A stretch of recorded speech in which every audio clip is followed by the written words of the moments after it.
Fala galera, beleza? Notícias do ciclismo de estrada, né? Começamos a temporada 2022 do ciclismo de estrada na Europa com muitas e muitas provas. É tanta prova que ainda vai dar para falar de todas.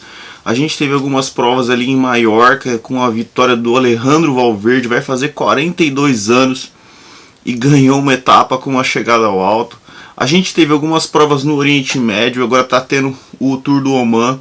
Vários ciclistas sprinters ganhando, Dylan Groenewegen, Mark Cavendish, até o Elia Viviani e o Fernando Gaviria ganharam etapas. Então a gente está tendo várias e várias provas acontecendo, e uma das provas que me chamou a atenção foi a volta da comunidade valenciana, onde a gente teve uma vitória do Remco Evenepoel escapado. E depois, na etapa decisiva, com a chegada no balcão de Alicante, nós tivemos um trecho de aproximadamente 1 km de gravel lá no final da subida, né? Então a gente teve na hora que entrou no gravel, né, a gente tinha um ciclista escapado da Bahrein Victorious, ele foi pego, e aí na hora que entrou ali o negócio já picotou tudo. E o Jakob Fuglsang foi um dos caras que entrou melhor no setor de Sterato, né, como se fala em italiano, e no final quem venceu essa etapa e a classificação geral da prova foi o cara que foi para Bora Hansgrohe, o Alexander Vlasov, mostrando que a Bora acertou num dos caras aí para competir para classificação geral em Grand Tours. Vamos ver como é que ele se porta. E o Remco Evenepoel perdeu não conseguiu acompanhar o Vlasov, né? E tivemos algumas declarações interessantes a respeito desse setor de Sterato, né, de gravel, né? Algumas pessoas falando que isso aí não é uma coisa legal para uma prova de etapas. Então vários ciclistas, o próprio Remco Evenepoel criticando, o Matteo Trentin também criticando, falando que já era dura demais a subida, não precisava daquele setor de terra, né, de gravel, que aquilo ali seria quase um mountain bike, e outros falando bem. Mas isso aí fica para as pessoas e os organizadores de provas. Eu sei que cada vez mais nas provas nós vamos ter setores de gravel. Já foram anunciadas várias provas com setores de gravel, assim como em Grand Tours, como o Tour de France, como o Giro de Itália. Vamos ver o que a UCI vai determinar, porque agora a UCI vai ter um campeonato mundial de gravel e provas de gravel. Então, o que vai acontecer? Se as provas de estrada terão setores de gravel, como que vai ser regulamentado isso pela União Ciclística Internacional? Outra situação interessante que aconteceu foi no Tour de la Provence, né? A gente teve o Elia Viviani ganhando o primeiro estágio, que foi quando ele voltou para Ineos e ficou tanto tempo na Cofidis sem ganhar nada. Agora ele conseguiu ganhar uma prova, uma etapa, desculpa. E aí a gente teve uma outra situação também, que foi na etapa 3, desculpa, não na última etapa, na etapa 3, onde o Nairo Quintana ganhou a chegada ao alto, né, com o Julian Alaphilippe na roda dele, e ele conseguiu ganhar a prova de uma forma bem interessante, mostrando que o Ironman está em forma. O prólogo foi vencido pelo Filippo Ganna, com um tempo absurdo no contrarrelógio, mostrando aquela sua posição no contrarrelógio maravilhosa.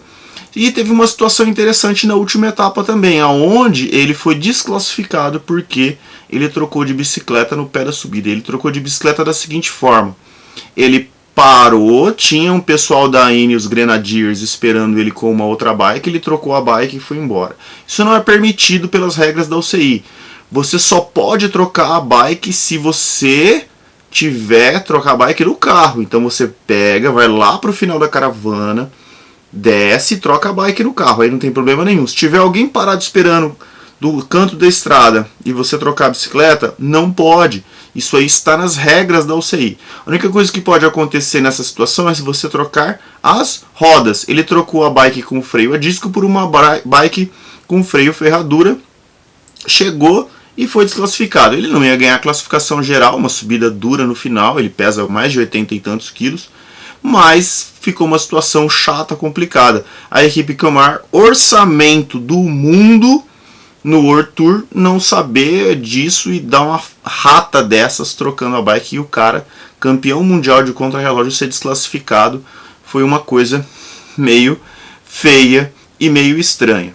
E continuando as notícias, a gente tem o final da temporada de ciclocross. A gente teve esse final de semana as provas do Super Prestige e da X2O Bad Cameras Cup, né? A X2O Bad Cameras Cup, a gente teve o Tuna Hertz ganhando o campeonato final, né? Lembrando que o X2O é por tempo.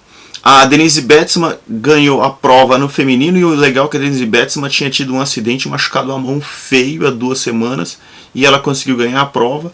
E no Super Prestige a gente teve a vitória dos 2 campeões europeus.